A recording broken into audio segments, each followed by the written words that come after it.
Hi hello. ഇത് നമ്മൾ കുറച്ച് മുൻപ് ചെയ്തു വെച്ചൊരു വീഡിയോ ആണ് കേട്ടോ. പോസ്റ്റ് ചെയ്യാൻ ഒരുപാട് വൈകിപ്പോയി. അപ്പോൾ എന്ത് കേക്കാന്ന് പറഞ്ഞില്ലല്ലോ. ഇതൊരു പായസം കേക്കാണ്, പാലട പായസം കേക്ക്. അപ്പോൾ പായസത്തിൻ്റെ ആ ലിക്വിഡ് തന്നെയാണ് നമ്മളിത് വെറ്റ് ചെയ്യാനായിട്ട് യൂസ് ചെയ്തിട്ടുള്ളത്. എന്നിട്ട് നമ്മൾ ക്രീം കൊടുത്തിട്ട് സൈഡിൽ ചെറിയൊരു ബോർഡർ പോലെ കൊടുക്കും. എന്നിട്ട് അതിൻ്റെ ഉള്ളിലാണ് നമ്മൾ ഈ ഫില്ലിങ്സ് ഇടുന്നത്. ഈ പാലട പായസത്തിൻ്റെ ആ ഒരു മിക്സ് തന്നെയാണ് നമ്മൾ ഇട്ട് കൊടുക്കുന്നത്. പിന്നെ അതിൻ്റെ മുകളിലായിട്ട് നമ്മൾ കുറച്ച് നട്ട്സ് കൂടി ആഡ് ചെയ്ത് കൊടുക്കുന്നുണ്ട്. ഇങ്ങനെ നമ്മളൊരു 3 ലെയർ ചെയ്തെടുത്തിട്ടുണ്ട് കേട്ടോ.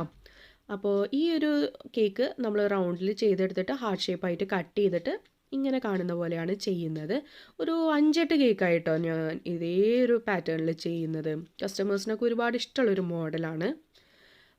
കാണുമ്പോൾ സിമ്പിളാണ്, പക്ഷേ നമ്മളിത് പൈപ്പ് ചെയ്തെടുക്കുമ്പോൾ കുറച്ച് ടൈം കൺസ്യൂമിംഗ് ആണ്. അതുപോലെ തന്നെ കുറച്ചൊരു ബുദ്ധിമുട്ടൊക്കെ ഉണ്ട്. എന്നാലും നല്ലൊരു എലഗൻ ലുക്കായിട്ട് എപ്പോഴും ഫീൽ ചെയ്യാറുണ്ട് കേട്ടോ ഈ ഒരു കേക്ക് ചെയ്യുമ്പോൾ. അപ്പോൾ ഇതാണ് ഫൈനൽ ലുക്ക്. നിങ്ങൾക്കൊക്കെ ഇഷ്ടപ്പെട്ടിട്ടുണ്ടെങ്കിൽ തീർച്ചയായിട്ടും ലൈക്ക് ചെയ്യണേ, ഷെയർ ചെയ്യണേ, പേജ് ഒന്ന് ഫോളോ ചെയ്യണേ. അപ്പോൾ നെക്സ്റ്റ് വീഡിയോയിൽ കാണുന്നത് വരെ ബൈ.